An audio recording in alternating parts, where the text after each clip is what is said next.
Hello everyone, and welcome to this super easy compounding tutorial video.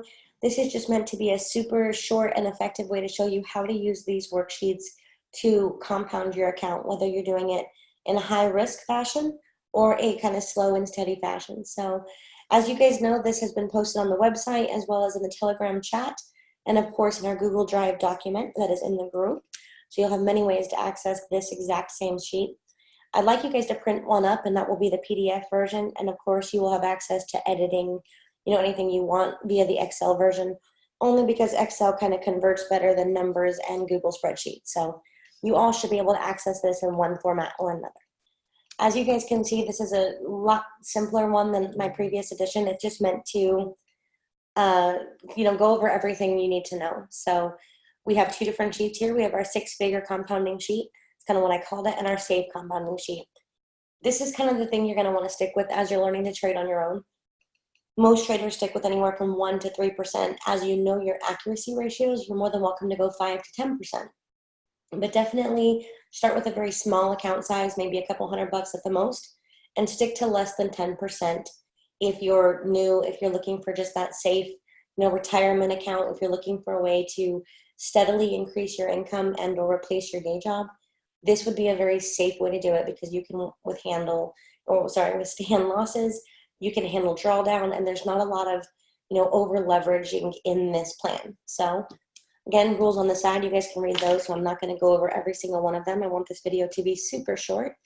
But as you can see, let's say we're starting with an account balance of approximately $200, and we're going for a 5% per trade growth, right? And those are kind of those two areas there, cells.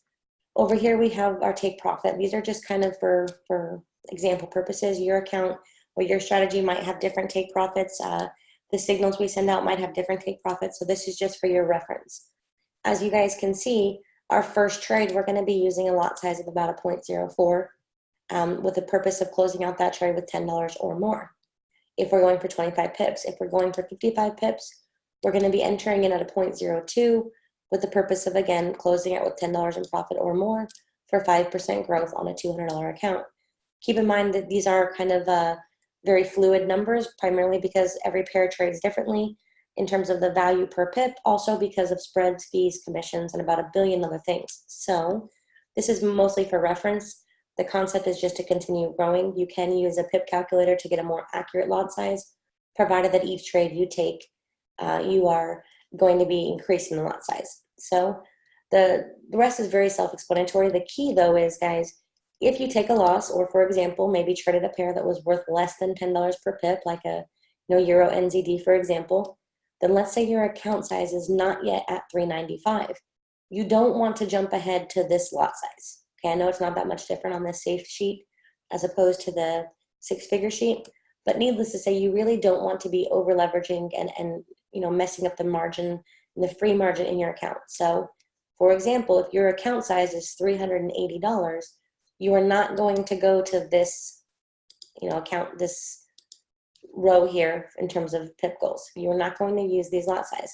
The key is you're going to go down to the one above it, or whatever account balance is closer to, but not less than, your actual account. So it can't be greater than, this number cannot be greater than what's actually in your account. So, for example, if you had 385, we can't be trading here because this is greater than. We have to go down to here.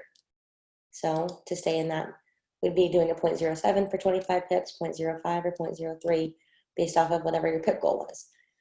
So again, very self-explanatory. All the rules are on the side. If you have any other questions or comments, please jump on my live calls on Tuesdays or Thursdays in Eastern time. And we'll have that posted on the website. We're kind of a little bit up in the air. At this moment, we're waiting for this hurricane to pass us. So other than that, I hope you guys have an amazing day. God bless and happy trading.